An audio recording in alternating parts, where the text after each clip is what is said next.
Okay. I hope everyone can see that. Yes. All right. Okay. All good. So is that a recording? Yes, we are, Alex. Please go ahead. Okay. All right. So let's just get started, right? Okay. Hi everyone. Thanks for joining the webinar. So let me just have a quick introduction about myself. My name is Alex. As Roger say, I'm the technical marketing engineer for the email security based out of Sydney, Australia, and I have another colleague, Jennifer, with us today. She will take care of your questions, and you might want to bring up in the Webex chat room. Today there are a few topics that I reckon is kind of important, which Cisco has launched and introduced in the market publicly. I'd like to talk about the key features that is released in the XingOS version 12, as well as the latest additions of the Cisco email security services.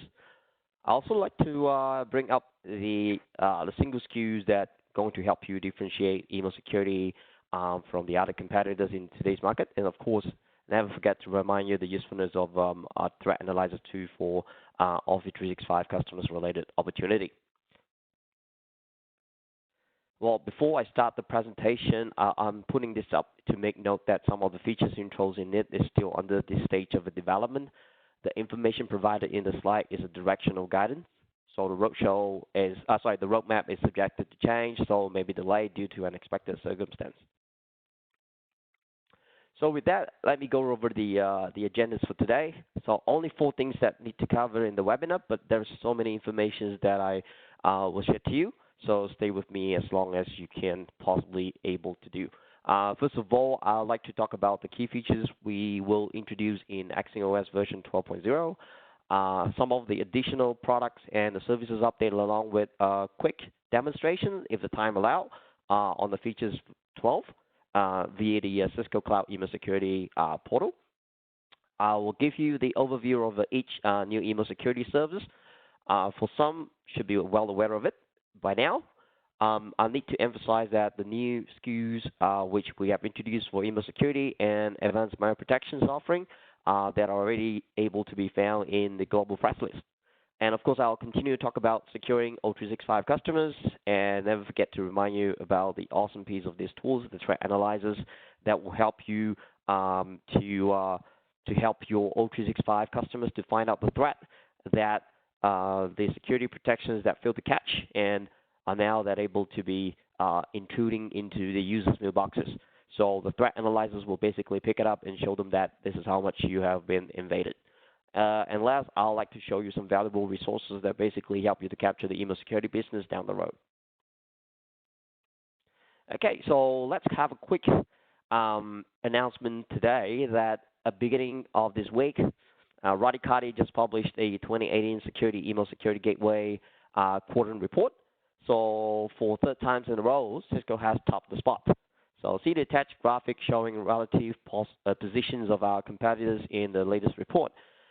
In the absence of Gartner Magical Quadrant, so because it's stopped of publishing the Security Email Gateway Magic Quadrant report, Radicati is the only analyst firm that publishing vendor comparison table in 2018. So I encourage everyone to leverage the report, and most important, the fact that we are leading for the 3rd times in a row against our competitors, especially Proofpoint and Microsoft, who continue to remain diagonally opposite to us in the quadrants. And then also feel free to click on the link at the bottom right corner to download the actual report and our response, which are hosted in the Sales Connect. All right. So whether physical, virtual cloud, or hybrid, Cisco email security solutions are recognized as a leader because of that we're able to offer the fast, comprehensive protections, often hours or day ahead of competitions. We only share one of the largest network of threat intelligence built on extensive collective security analytics from Cisco Talos, the outbound message protection to on-device data loss prevention and email encryptions, and last but not least, the low total cost of ownership with the small footprint, easy to implementations, and automated administrations that yield savings for a long-term basis. All right, let's jump on the first topic in this webinar. This is a good opportunity for me to introduce a few of the important features that are available in version 12 that's slated to be released in GA sometime this or next month. I hope definitely it's not going to be next year, but definitely going to be in the end of this year, right? So the versions will be released pretty soon. Okay, so the first one that I like to introduce is the external thread feed via the sticks and taxi. So we support stick and taxi in version 12. There's a reason behind why we make such a move. The bottom line is many customers own the dedicated Intel team and SOC, and they tend to use more local-based intelligence, threat intelligence to the environment to fit the CES. Right. So what is CES stands for? Cisco Email Security. So henceforth, I mentioned as a CES. Cisco Talos feeds are the global basis, but they want something that is more local, that's more vertical. Intels that customers wanted to add dynamically. So when ESA make the polling connections with the external feed, a few types of IOC such as IP, URL, email addresses, the file, and the shard types can be used to take actions using the content filter as well as at the head level. With the ability to consume the external threat information in the appliance, CS can help the organizations to proactively respond to the cyber threats such as the malware, the ransomware, the phishing, and the targeted attack. So that helps improve the overall efficacy of the appliance. So Dane is not a very cool feature in the version 12. So what is the problem statement here, right? Is because the SMTP over TLS between sending and receiving email service is very susceptible to the man-in-the-middle attack. The attacker intercepts things and strip off the start TLS and makes it appear that the peer TMA does not support TLS, right? And you know what happened to the rest of the story. The attacker will easily receive the email that you're not supposed to send out without the TLS enforced. Right, here's where the Dane stands in and why we need to have this included in this version. Right, Dane is actually the abbreviations of the DNS-based authentications of named entities. So it's actually allow a receiving domain to declare its TLS policies out of band. The TLS policies is reflected in the domain TLSA record. So this is the record that is sitting on top of the most important piece of another DNS record called a DNS sec, right?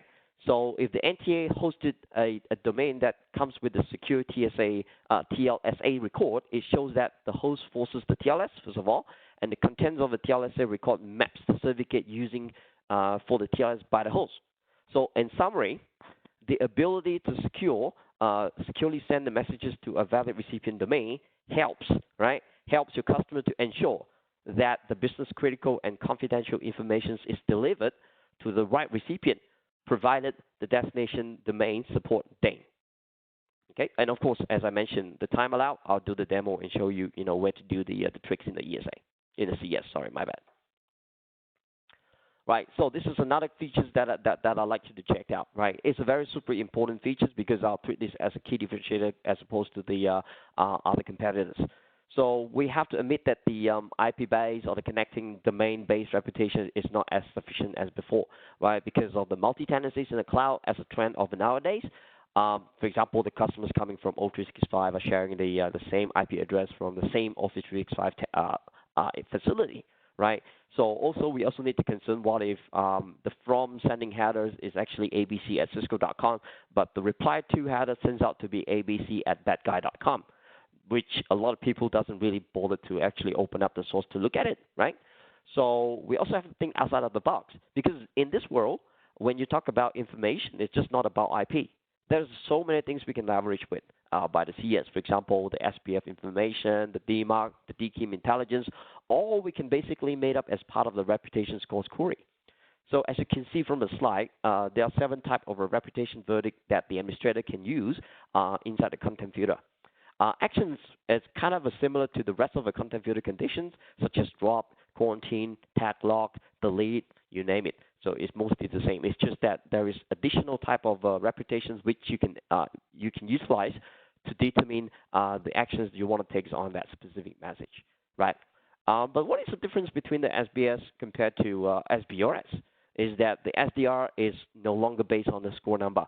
If you're familiar with SBRS, it is more about +10 to -10, right? The -10 is the bad IP. The +10 is the best IP. It's a great IP, right? So it's a great reputation IP. So, but in SDR, we no longer use a numbers. In fact, we use something that is easy to read, easy to understand by everyone, even he or she is not strong in technical, right? So it's easy to be read and readable friendly, right? So the ability of filtering the message based on SDR helps the organizations to prevent attacks on the organization's network by combining the sender IP reputation check with the sender domain reputation check. This will help improve the overall efficacy of the appliance first of all. Secondly, is to identify the domain spoofing based on a mismatch in the message header, which I've just mentioned. The from and the reply to is different. Last but not least, to protect against the illicit message senders using multi-tenancy systems along with legitimate message sender, which sadly is sharing the same IP address with them. So, for example, Cisco.com and TheBadGuy.com happen to using the same IP, but because of the domain reputation, you were able to differentiate which one is good, which one is bad, rather than simply just based on IP address. So this is good news about having these features in version 12. Okay, so this is another thing that is not entirely with the CS, but something to do with the NGSMA. I believe you already know about that because the NGSMA already introduced into the cloud-based email security. So what this slide is trying to tell you is that we are now ready to push out the same interface to the on-prem email security in both virtuals and the physical deployment mode. Yes, you heard it right. It is coming soon, right? Because now we are ready to actually make it more on-prem basis. Well, just to be clear that we still remain the user experience and the user interface revamp, focus on the monitoring, the tracking, the quarantine, the safe list, and the block list. Well, we are also ensuring that the reporting information derived from the new and enhanced feature in the version 12 will be supported by the on-prem SMA release as well. Well, next is the smart licensing program. So that's in many words. There are so many words in the slide, so I don't really need to repeat it. So let me have a quick touch base here, right? So basically, what it's trying to say that Cisco Email Security is actually now part of the family in the smart licensing scheme for you to manage and monitoring the appliance licenses in a more flexible way. So all you need to do is just to register your appliance with the CSSM, the short form of a Cisco Smart Software Manager. So it's a centralized platform that gives you a great visibility in terms of all the licensing, related to your purchased Cisco product, which of course including the Cisco Email Security appliance. You can see there's a yellow YouTube link that I just attached in the slide. It gives you much more informative instructions on how the CSSM looks and tastes like. So at least you have a readiness when you start to engage the licensing program with your client or with your customers. Okay, so come back to a little bit with the CS on version 12. So we also added another enhancement. This is not something new, but is an enhancement of something that already available in the CS called the M and the threat grid reputation protection. So this is more about threat grid this time. So threat grid, as of today, on the version 11.1, which AKA the latest GA version, only support threat grid cloud as well as on-prem without failover, right? So, but right now, we're able to allow you to do a failover between multiple on-prem threat grid appliances, but have to keep in mind that it is not a load balancing basis, okay? It is kind of a failover so that if you have the first box up and running, the sample, the unknown file will keep on sending to the primary appliance, and unless the primary is down, it will just go down to the second one without, requiring a clustering setting behind of the threat grid appliances. The second thing is that I want to mention is the support of the override threat grid score. So in the short means is that now you have the ability to work in conjunction with the score that you customize in the threat grid and take actions in the policy setting. So instead of based on what the scores has been determined by the threat grid, now you can change the score and tell the CSS that if the scores matches the one that I customized in the setting, treat it as a bad file or a malicious file, and now you have the say on it.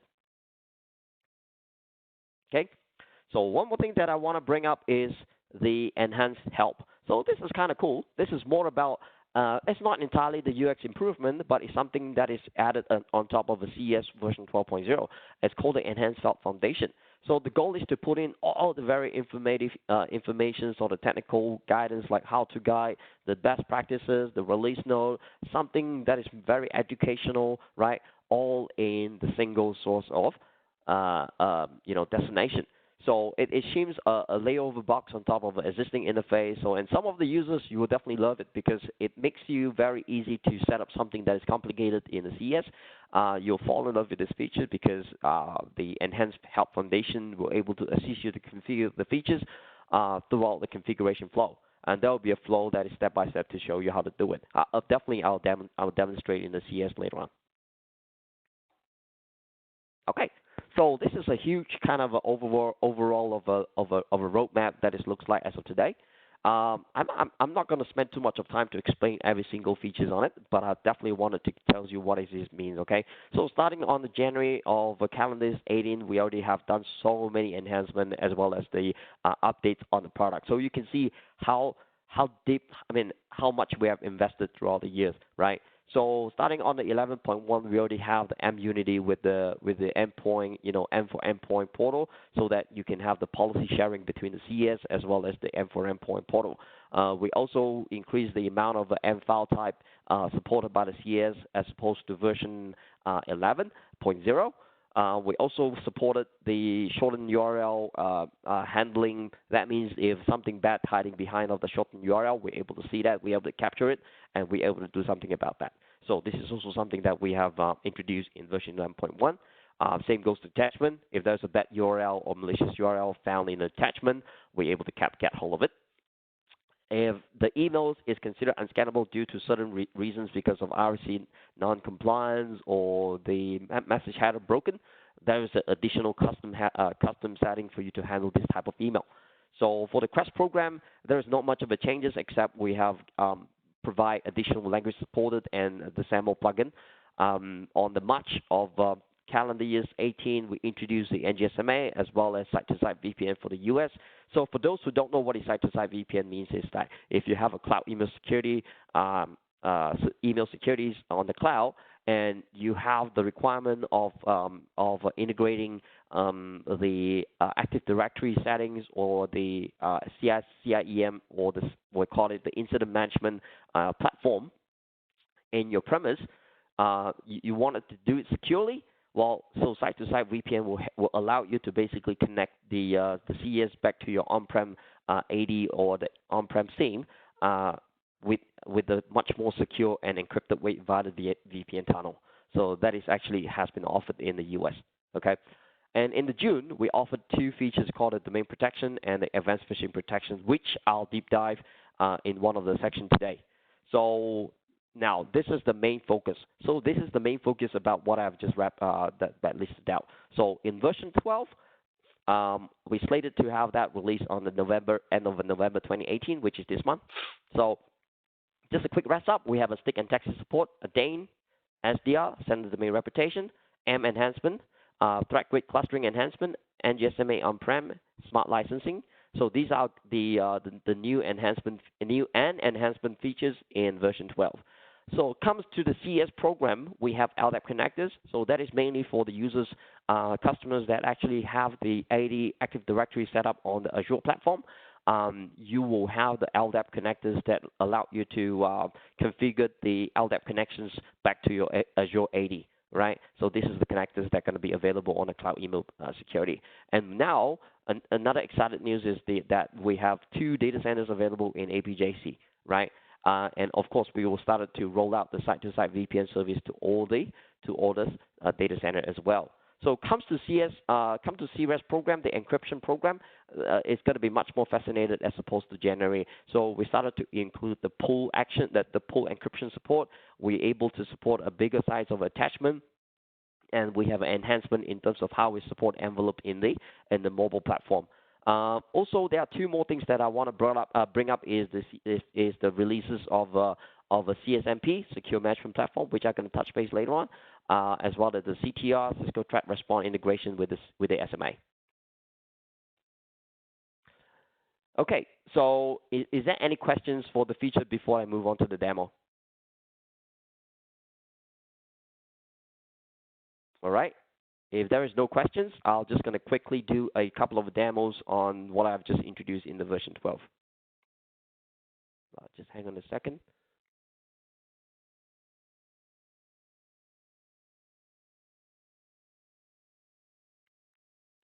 So I hope you still can see my screen.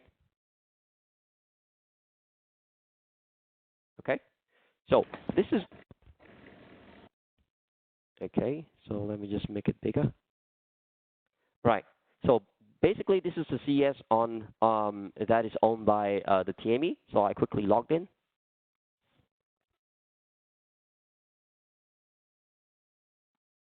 So it's actually still look the same. There is no there is no next gen user interface on the CS. That is only happen on the SMA security management platform, right? But for the CS, it's still going to be the legacy interface. But of course, eventually we will do something about that, but not for now. Okay, let me quickly tell you where to go with the stick and taxi, right? So on the version 12, you have something called External Threat Fit Manager, right? So if you click on it, you can see that there's a lot of stuff you can do. For example, you can add the source of the taxi that the taxis that you want it to be. Do want to be included, usually going to be in the local basis, right? So one example, for example, hail a taxi, right? So if you click on that hail a taxi, you will need to mention where is the host. So usually this is the source information that will be given by the stick resource, right? So what you can do is you can add in the host of the taxi and tell them that which is the polling path and collect the names on what type of things that you want to collect. So some of them may be free. Some of them may need to be subscribed. So it's up to you. It's up to the customers to find out, how they want to engage with the taxi service, right? Taxi subscription. So you can see there is a polling options for you to decide how long you want to pull the information from the taxi sources as well. It can goes up to 15 minutes, if I'm not mistaken, down to 15 minutes, all the way to 24 hours maximum. And how long you want to keep the traffic, to be considered as an active fit in your CS is up to you. Is it going to be in the HTTPS or HTTP? Again, it's up to you. Whether there's authentications in order to pull the source, the sticks from the taxi, right? Again, it's all based on the information given by the taxi resource. All right. So once you have the configuration completed, you will able to see informations whereas there is a successful pull happening or not, right? If not, then you probably have to find out what's wrong with that. Maybe something to do with the setting or something to do with the firewall connections that is not allowing the 443 or port 80. That you need to work out with the network administrator or the security administrator of the customers, right? Or if you want it to suspend or you want to resume the polling, it is up to you. Which there is an option for you to stop it or allow it. Again, this is all available for the customers who upgraded to version 12. Okay. Now, once you have the information, what's next, right? Now you already have the information fit into your CS. So the CS not only have the a typical SBRS sender-based reputation, not just comes with the a web reputation, or I just mentioned the domain reputation as well, right? So now you also have something that is more local, something that is more relevant, to your region, right? That might be very useful for you to make some customization as according to the local thread, right? And now there are two places you can do. Number one is the hat. I believe you know what is hat, right? Hat is more on the filterings of a senders based on IP or the sending domain. Of the sender email domain, right? So that's where you can actually add the hat and say, you know what, I want to include that into the hat level. For example, comes to the blacklist. Not only I wanted to use the sender-based reputation blacklist, I also want to use a sticks, for example. So you can click on the blacklist and choose the external threat fit that you just configured. For example, I decided to add Alien Vault as one of the threat fit that I wanted to use to blacklist the IP, which has been captured by Alien Vault or shared by the Alien Vault, right?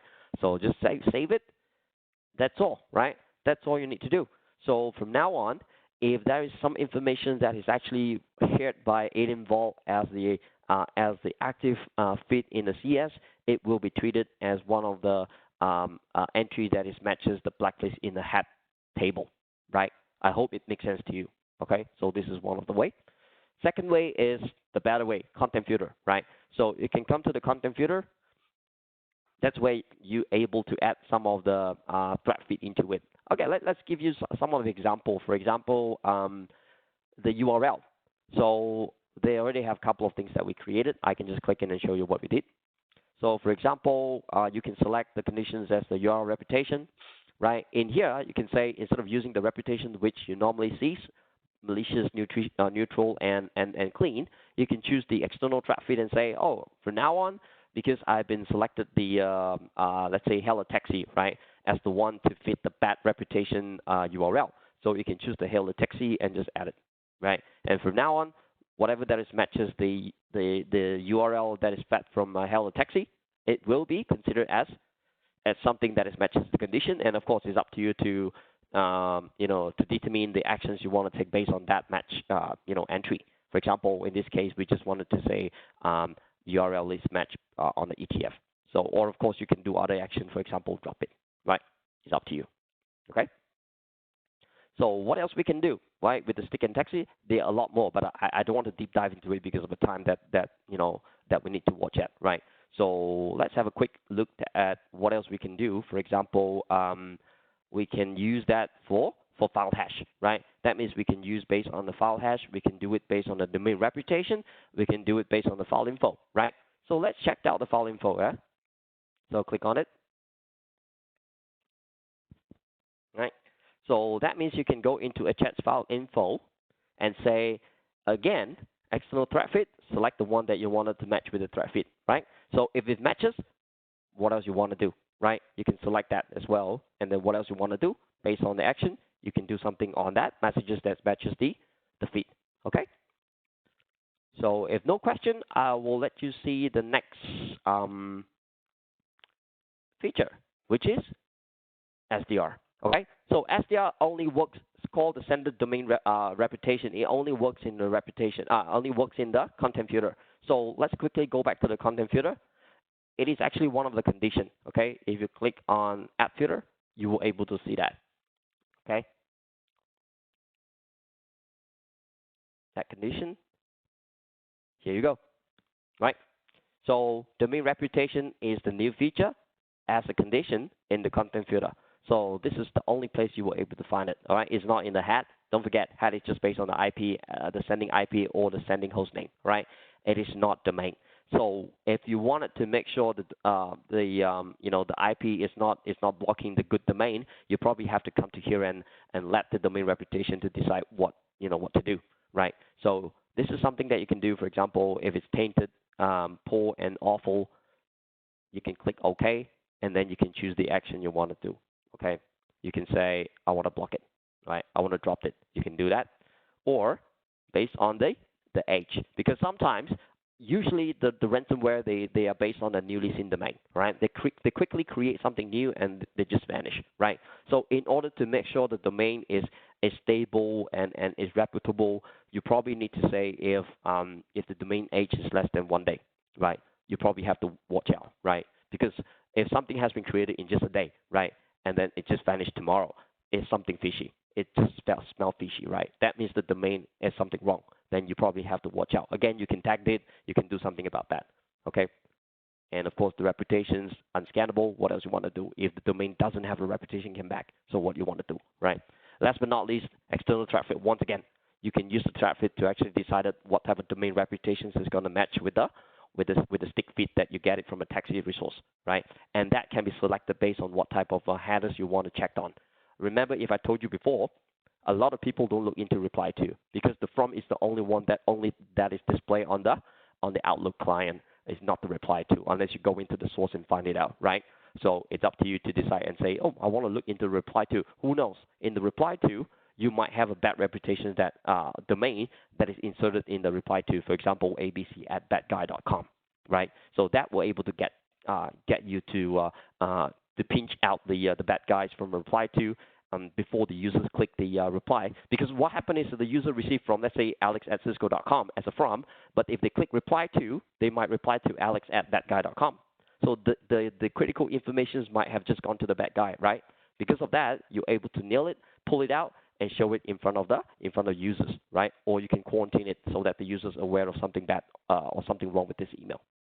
Okay? So that is domain reputation. Now, the third one that I wanted to show you is the DANE. So DANE is very simple. Basically, what happened, as I mentioned before, Dane means that you wanted to send an email to somebody that is Dane active, right? So if you started a .tls to a specific domain, and you know that the domain is very critical to be sent over to the right users, Dane will be highly recommended, because if you decided to turn on the Dane, okay, let me show you how to do it. For example, it's going to be on destination control, because you are setting up the Dane based on destination. So go to destination control. Dane-esa.com is one of the domains that's set up for Dane already. It's a Dane ready domain. Okay, so we will say Dane mandatory or opportunistic, right? It's up to you. But with that, it means that I will make sure the Dane will be adopted, right? When I send a .tls request to this domain, right? So when the user send an email to dane-esa.com, what happens is it will go and say, I want to have a .tls. The domain is supposed to accept .tls. If there is a man in the middle rejected or strip off the .tls, you will start to look up the Dane-ESA again on the DNSSEC to find out whether there's a TLSA sitting on top of it. With the TLSA fingerprint, you can find out the actual email destination that you're about to send to. So this is a good thing about Dane. So that means you will definitely be able to send the email to the right person. All right. So this is how you do it and make it happen. Okay. Any questions so far? All right. So if there's no questions, I'm going to tell you the fourth features in the version 12. That is M enhancement, right? So now we go into the M enhancement. Click on the global setting. It's very simple. There is nothing fascinating. All you need to do is to change the threshold, right? Because the default value is 95. It means that if the scores is 95 and below, it will be considered as a malicious or a bad file, right? You can override that. You can override that by changing the value to something higher. For example, if it's 75, I wanted to treat it as a bad, as a bad file straight away. So you can have the say on it, but do it carefully, right? If you really want to do it, you should have a lot of analysis before that. Okay, so this is very simple. Changed it, and you're done. All right, and of course, not forget to mention about the inclusions of a threat grid cloud, which allows you to include more than one threat grid server from now on.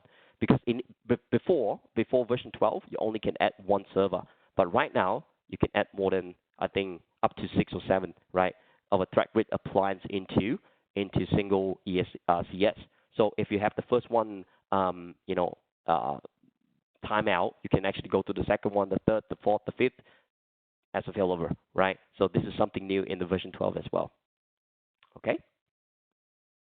Last but not least, on the version 12, which I wanted to bring up, is the how-to, right? So how-to is also pretty cool. So this how-to is actually giving a very informational guidance on how to set up the stuff. Okay, let me give you one of the example. For example, you want to set up a DKIM, right? Or DKIM is kind of complicated. Like you want to set up a DKIM. So what are you going to do? Click on it, right? It started to teach you now. Okay, it will say guide me, right? Click on that. So you have to say, all right, make sure you switch to the cluster level. Yes, you did. Next. Okay, what else you need to do? Okay, go to the mail policies, right? Click on the verification profile, right? So it guides you through, right? And it says start to add the profile, and then it brings you another, say, put in the name. Okay, what else? Okay, change to something. Next, if you don't want to do it.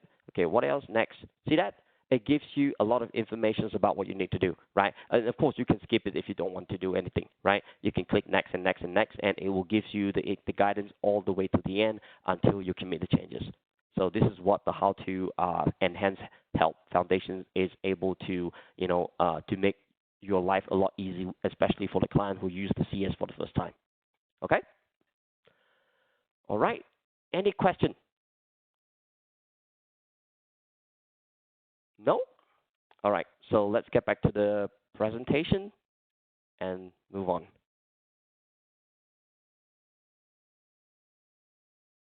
Okay. Let me just bring it up again.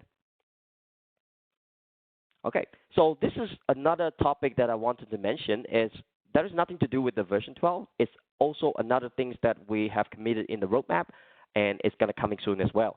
So number one that I wanted to shout out is the announcement of two incoming new data centers in Asia Pacific region, right? So one is already almost come to the end, is the one in Melbourne, Australia, right? So Melbourne, Australia, I believe it should be ready either by this week or next week, because the news is to me is that they should be up and running by end of this November, right? So Melbourne is coming soon, very, very soon.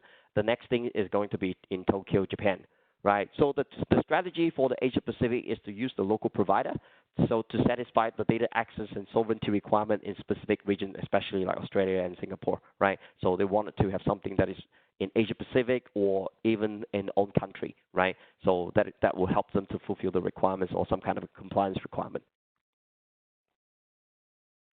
All right. So as I mentioned, there is a Quest support on the what do you call that, on the end of this year, right? So we have a couple of things that we have released. For example, the inclusions of the pull encryption support, because currently we only support the push, but we will have the pull included as well. The improved versions of the mobile-based envelope to fix the issues due to JavaScript dependencies.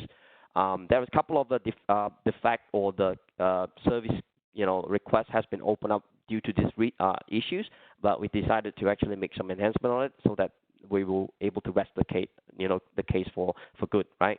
And one more thing is the DMARC-based enhancement on the on the CRS, which I would like to give a bit of explanation. It means that when the sender is using the CRS portal to send the encryption email, the CRS was spoofed, right? It was accidentally spoofing the email domain of the sender, and it will kind of able to break the DMARC verifications on the recipient side, right? Because you're supposed to send from Cisco.com. And on the DMARC side of verification, you're supposed to see that, oh, it's supposed to come from a specific SPF or a specific DKIM, record, right? But because of your email delivered from a CRS, it breaks it, right? It breaks the delivery, and we definitely need to find a way to fix it. So what we're going to do is we modify the CRS in a way that when the sender is sending the email using the CRS portal, we add crs.cisco.com to the from headers and the reply to, so that the email that actually you send, right, will be displayed in the reply to instead. Okay. So the from will be crs.cisco.com, but the reply to will be the original sender. So that will help breaking breaking the DMARC verification. So far, we only make the changes for the senders that is registered with the CRS using Gmail, AOL, and the Yahoo Mail. Okay. Okay, so this is something new as well. We actually envisage the inclusions of a Cisco threat response with SMA by end of November, because what happened is, I believe you should know about the CTR, right? It's the same CTR that you're familiar with. There is nothing changed on the SMA, right? It's just that starting from the SMA version 12, which we will release for the on-prem and the virtual, it will allow the CTR to get the feed from the SMA, right?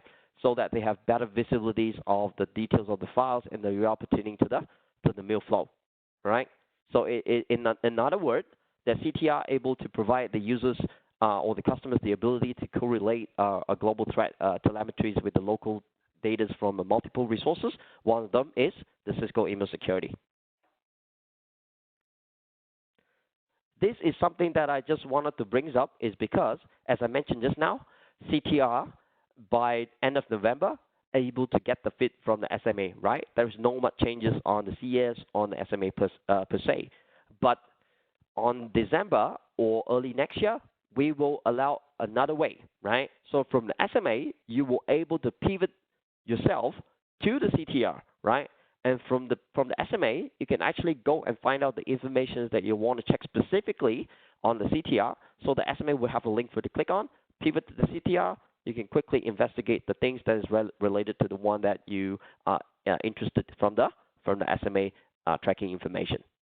Okay, so it will be a two-way handshake by the end of December or beginning of next year. Okay, so this is one last thing that I wanted to introduce in the product update is the introduction of the Cisco SMP, stands for Security Management Platform. So this is a hosted security match platform that is targeted on telcos and MSSP. So email security will be the first offering on the platform. So CSMP actually created a new horizons of a Cisco security product portfolio to be available to the SMB market, but in a hosted fashion, right? So the high level of the roadmap for this offering is to going to have the WSA FTD in the early springs of next year, but not committed until further notice from the for the product team, right? Now, before I moved on to the next topic, like the actual next topic, I'll just make a short pause here for a while in case you need me to rewind or make a quick questions for me. Otherwise, I'll carry on to the next topic. Okay, any questions for me so far? I see all the questions has been answered by Jennifer, Alex. All right, that would be great. That would be great because we actually kind of running out of time, so we need to make sure if there's any questions they quickly bring up and we're able to address this straight away. All right. Let me carry on to the next topic. If you're able to remember, one of the services that we have introduced in the roadmap is the Cisco Domain Protection and Cisco Advanced Phishing Protection. Well, these are two different services outside of CES, okay? Outside of CES. So for some of you, you should have heard of that already, okay? It may be a reminder for you, but some of them you might find it very fascinating if this is the first time for you to know about that, okay? So without further ado, let's quickly do a rundown, okay, and ask yourself whether the email security is still relevant, right, in the 2018. I mean, we tweet, we chat, right, we do some WebEx and sometimes even jabbering or using the WebEx team, right? So who else is using email, right? But to be honest, is it still need to bother to sell email security? Unfortunately, the answer is yes. The email security is still one of the biggest concern for your customers. That is why the market is still very strong out there. And in fact, this is one of the information that the Talos has provided. Talos is actually able to track one of the features, one of the incident where the malware, there are 4 types of a phishing document has been used in a single document. So all they wanted to do is basically to steal the password, to record the keystroke, right? And sometimes the email is actually more in the business email compromise form as well, because all they want is just to get the information or the money out of the corporate account. Right? So that is the reason why email security is still very strong nowadays, because email is still by far the first threat factors for the customers out there, right? And your customer definitely need us to help them to combat these kind of breaches. Right.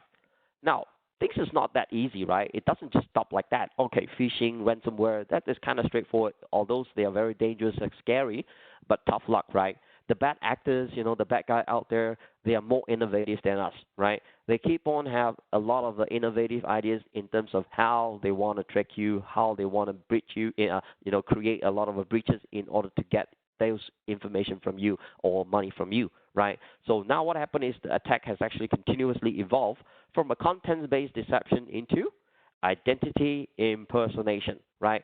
So when we talk about that, there are 2 ways they're able to do it for now, right? For now, they keep on involved, but for now, there are 2 ways that we're able to get hold of. Number 1 is impersonating as a person, right? As a sender, right? So this is very simple, right? I just have to do a bit of social engineering, find out, who is the top level guys in the company, and all I need to do is, Cisco, okay, CEO is Chuck Robin. Let's do it. So I'm going to use Chuck Robin as me, right, to send an email to you, right? As a employee, because you looked at the email that has been fabricated in such a well manners, you started to believe it and you started to do it and as according to my instruction. For example, sending the money to somewhere else or sending some important information back to me, which turns out to be a bad guy, right? So this is one of the way. The second way is using a brand, right? So you use a good brand, for example, Citibank, Bank of America, Combank, right? Or maybe Cisco, right? It's also one of the good example. So you might see a lot of phishing is not just simply based on content, but sometimes they make it so real to the fact that you thought this has really come from the company that you've been always trusted to to deal with or do business with. So because of that, well, you know the rest. You will click on it. You will basically put in your information, and boom, they have the information. They can do whatever they want. They can pull out the monies out from your bank account. They can actually wiring some cash out to another place, right? Or worst case, they will cause a lot of illegal activities based on your account, right? So money laundering and things like that. So it's very dangerous that we need to kneel or pinch down, right? So today we're going to focus on that, right? With the additional two security features which we have been introduced back in the late, June this year, right? So the first one that I want to talk about is called the Cisco Advanced Phishing Protection. Well, listen out. It's called Cisco Advanced Phishing Protection. So it stands for, the short form is CAPP. So I mentioned CAPP henceforth, okay? So CAPP is a way to protect your inbound email, right? To protect your inbound email, right? It's actually going to find out whether the sender is good or is bad or is fabricated or impersonate, right? They will able to find out based on the intelligence that they have, learning from your environment, just to prevent, in favor of a prevent BEC attack. BEC stands for Business Email Compromise. So what unique about this cloud-based features is it's not only allow you to set up policies to prevent the BEC, it uses the intelligence to create the understanding of the relationship between the senders and the receiver. So it uses the machine learning to understand like who is sending the email to your environment, over what sort of a domain, what kind of email address, what is the device, right? These are all the concern. This is all the elements that it will learn in order to find out the pattern of your receiving, ecosystems or the behavior of a specific customer, right? And then those information will be correlated in order to build a better understanding of who is actually the bad guy and the real guy, a good guy in the real-time basis. Okay, I mean, if I wanted to explain further, right, I can, but let me just quickly go through that. It means that Cisco is using Talos. Good, right? It's great. And we're now offering Stick and Taxi, which is even better. But what happened is APP basically augment this defense based on what he able to learn automatically from your sending pattern, right? It just not only correlate with the Talos domain reputation, it also correlate with the authenticity scores of every single email senders into your environment, right? And based on those critical elements, it helps you to prevent the deception-based attack. So the local intelligence, including such as your organizational behavior, your infrastructure behavior, which I mentioned before, the devices, the individual behavior, the way you send, how the way you actually writing the email, and the relational model behavior that makes more informative decisions about which senders is actually really call themselves as, right? So with that, you're able to prevent the phishing attack or the BEC attack more efficiently, right? Okay, so another good element about APP is that he allows the admin to do some things on the email that has been suspected by as a BEC by APP, right? So APP has something called remediation, policy remediation, which you can set up a policy and say, well, if this email is actually matches this type of a deception, do something about that. For example, you can delete it, you can quarantine, you can send it out to somewhere else, right? There is a policy for you. It's everything automatically. You can go into the policy page and do it, on your own, right? Or else, for those that you wanted to do it manually, we have something called on-demand remediation. Means that you can actually do a search on the specific senders or a specific subject or searching criteria. Go in, pull out the email, and take actions on them, right? As according to the search results. We call it on-demand remediations, right? So what you can see on the slide is basically the high level of how this remediation features can work, okay? Now quickly move to the next service that I just wanted to introduce. It's called a Cisco Domain Protection. Well, do not confuse with Cisco Advanced Phishing Protection. They serve different direction, okay? Cisco Advanced Phishing Protection serve inbound traffic, means the email that received by your customer's employee, right, or your client's employee. Cisco Domain Protection is different direction. It's more on the outbound email that your customers sending out to another end, right, or your customers that uses the third-party service to send the email on their behalf. For example, the email marketing campaign or some email agencies, marketing agencies, right, like Mailchimp, Marketo, BlueType, right? So these are the a provider that you need to actually consider as well, right? So there is a lot of bad actors, right, out there basically make use of your domain to do some bad intent. For example, they use Cisco.com to actually ask the users to access and download the software. In fact, it's not, because all they want is just to get the user information, like the username and the password. Because sometimes the username information and the password might be matches to other sites that is more critical for the users, like a bank account or some kind of an email access, right? With the same password, they can do a guess about how you actually scripted your password.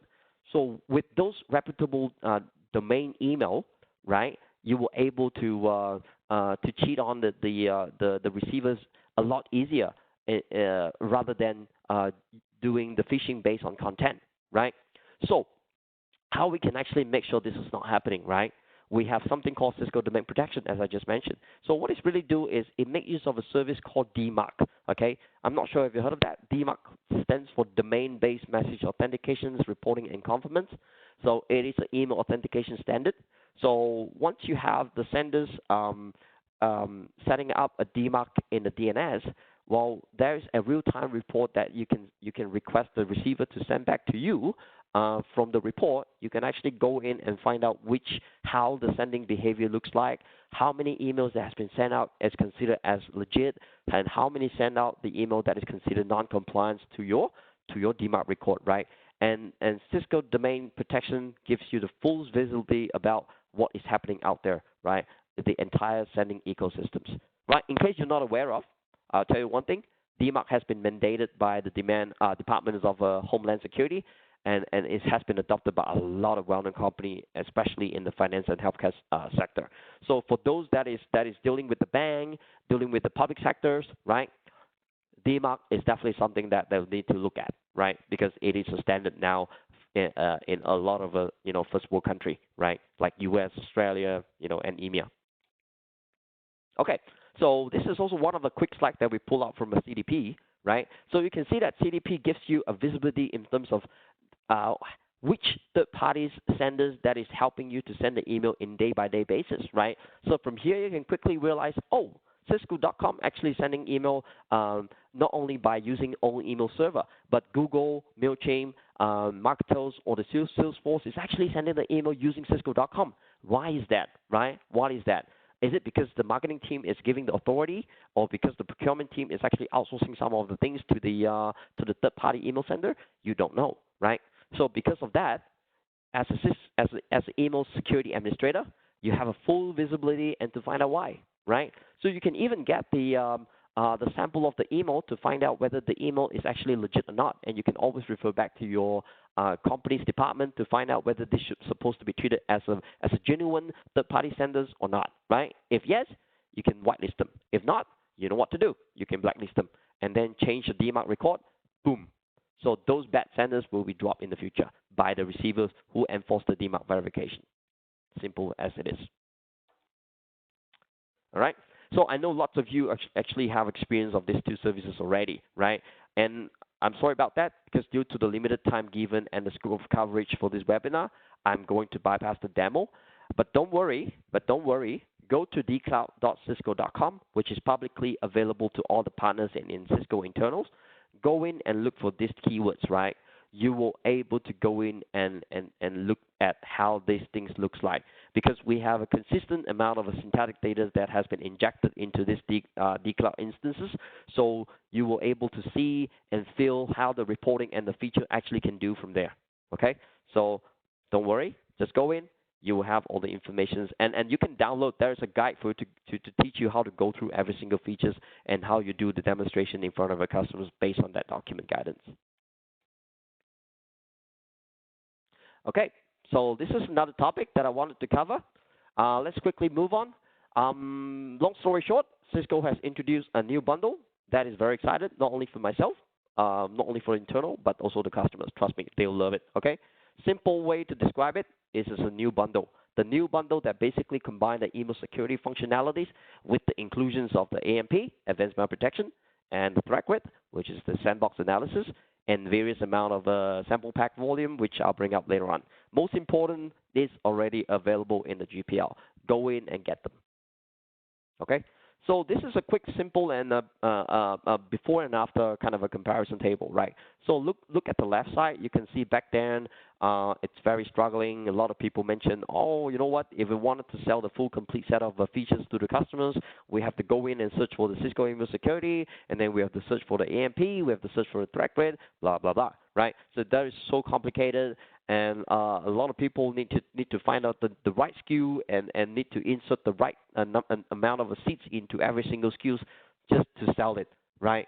And everyone said the same thing. Emails is so difficult to sell because of that, right? Well, we prove it that we listen to you and we take actions on it, right? And now here you go on the right side. Now we have a complete range of protection in a single SKU, in the simple SKU. We make it so easy to sell. You just have to make sure you know the SKUs, right? And you will able to tell the customers confidently that it will be cheaper, right? 5% additional discount as opposed to searching the SKU differently or separately. Okay, so you can go into the CCW and go figure yourself. You will find out at least 4 to 5% of a discount if you do based on single SKU on the left side. Okay, I tried that. All right, so how you do it? 3 simple steps. I don't worry, you will know it. Okay, the first step is number 1, choose the deployment option. Which one? Cloud, on-prem, hybrid. Right, that's all. So pick the one that you want to do. And secondly is select the SKU. Right, the SKU I will show you later on. Don't worry about that. And the third is the number of users as well as how long you want to be. 1 year, 3 years, 5 years, up to you. So quick flip. All right. So this is also one of the things that I wanted to show you. Right. So you have 2 different type of what we call that categories. Right. You have an inbound and you have a premium. I hope you already know what is inbound and premium. If you don't, I will say it out loud here. Right. Inbound means that you have the inbound email security features, for example, anti-spam, antivirus, content filter, outbreak filtering, gray mail, right? This is inbound.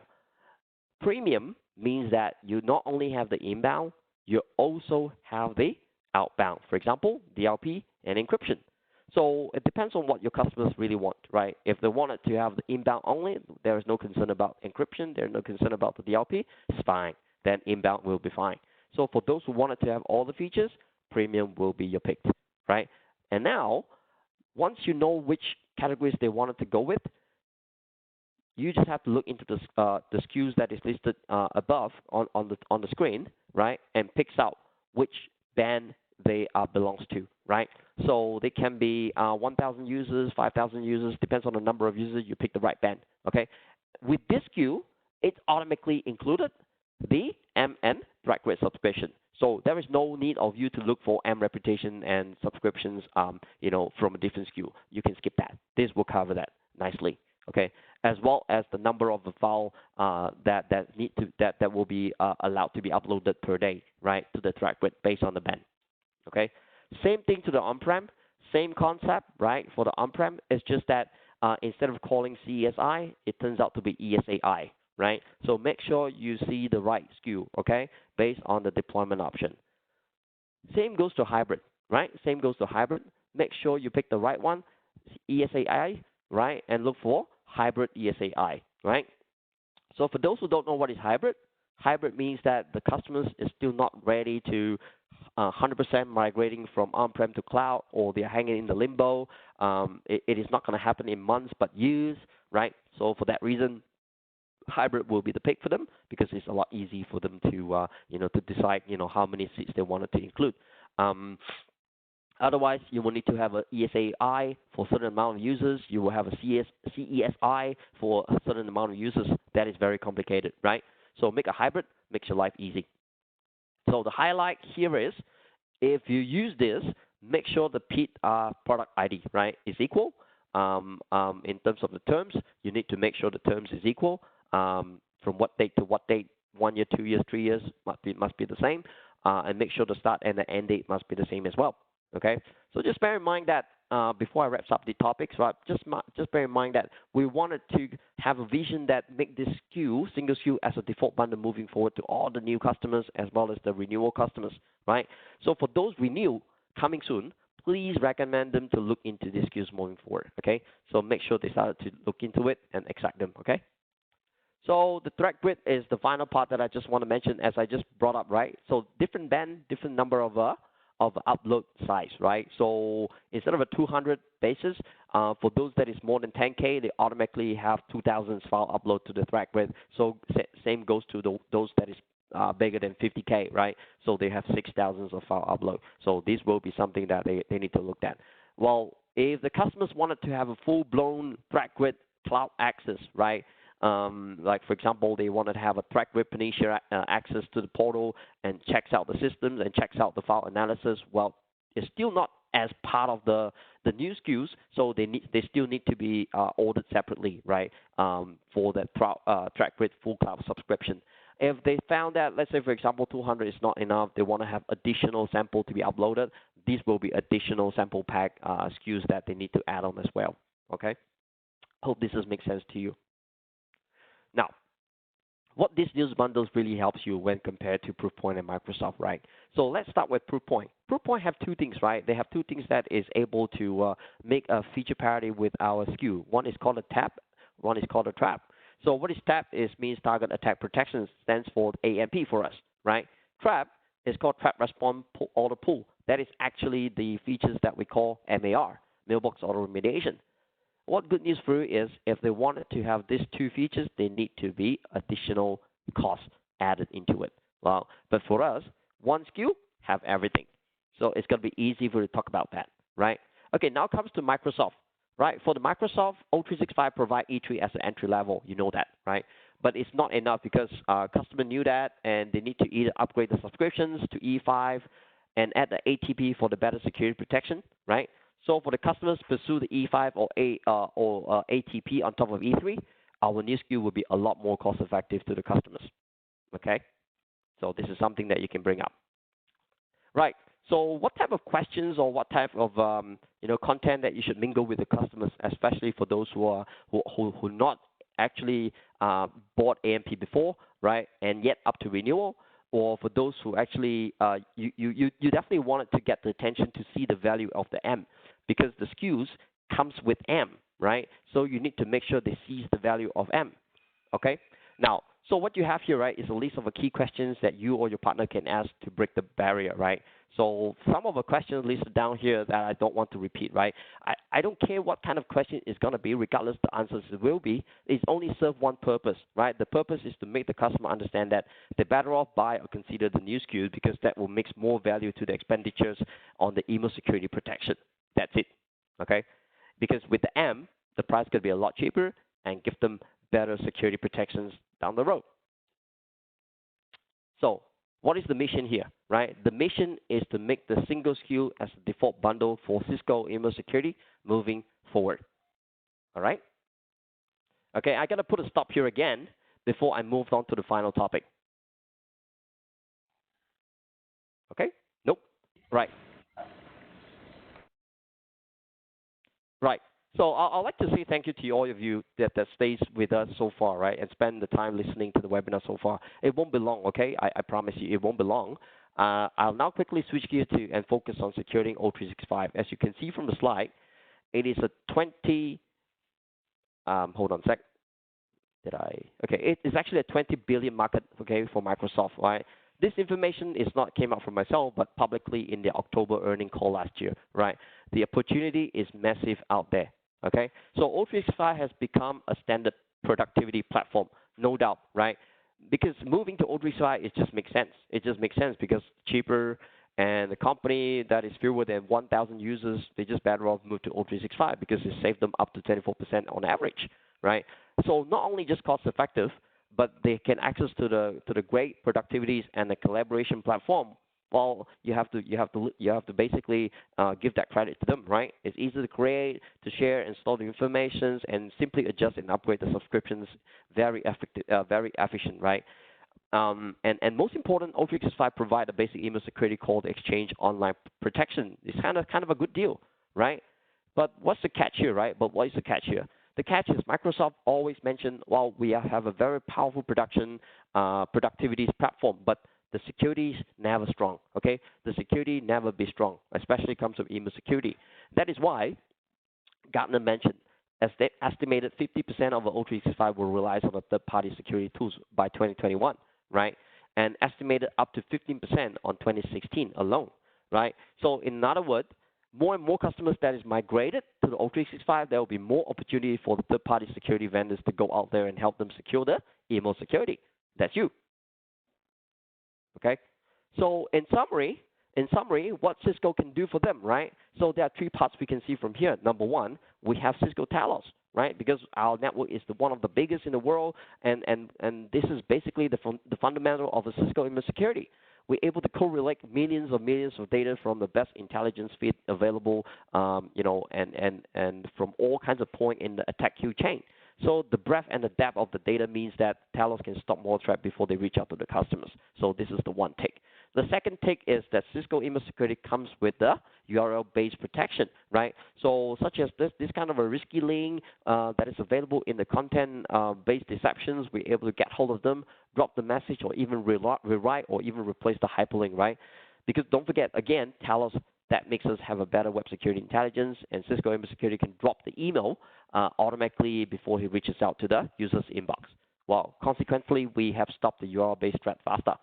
Well, not to forget to mention the last point, right? We have AMP, Advanced Malware Protection, as well as a threat grid that not only help us to block the known malware and remediate, the emails from the retrospective results. We also can do a sandbox and analysis if the file found unknown and quickly report the result back to the submitting CES once the results is available. Okay, so that is why this is the three main point how Cisco email security can fit in and helps provide better email security to the O365 users. This is a pictorial slide that shows you how easy for you to integrate with Cisco email security as additional layer of protections upon O365 email service. So please click on the link. There are so many informations out there that are actually going to teach you how to make them secure, right? So just go in and find out how you're actually able to set up the integrations between the CES as well as the O365 without fuss. Now, we talk a lot of how CES can do better on O365. There's so many kind of statements and theory on top of that. But how we can prove it, right? How we can prove it? Well, this is always a pain point for the customers because you cannot change the MX record. There is a problem with the customers not allowing you to do the journaling or the BCC right on the POV phase. It's just struggling, right? So well, Cisco actually have the tools. I believe a lot of you should already know about that, right? And Cisco actually still very, very, very highly promote on that tools called the threat analyzer, right? Because this is a great tool that is not going to interrupt them, yet able to provide a threat information that is actually received by the O365 users. Okay, so when the scanning completed, the customers will get a one-page report of a summary threat found, and it's very easy to show that why O365 is needed to be a second layer of protection. Okay, so what is Cisco threat analyzers for O365, right? It is free. There is no impact the moment you do the O365. There is no downtime. You don't have to wait for off-peak hours. You can do it straight away because we are scanning on the email that is already received by the customers. That means we are not interrupting the productive flow, right? We only make use of a simple thing called API, which AKA Microsoft Graph, that is offering by the O365 Azure platform. So once you're able to configure some stuff on the API as according to our instruction guide, you were able to start pulling all the emails that is sitting on the mailboxes.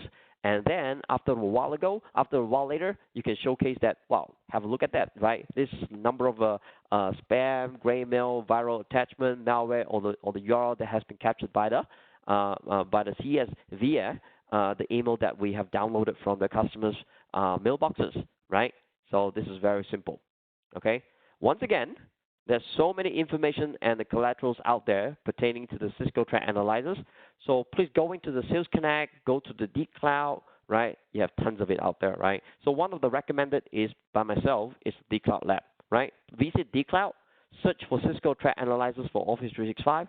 The version 1 is already available in all the data centers. We have 5 data centers. You should know it.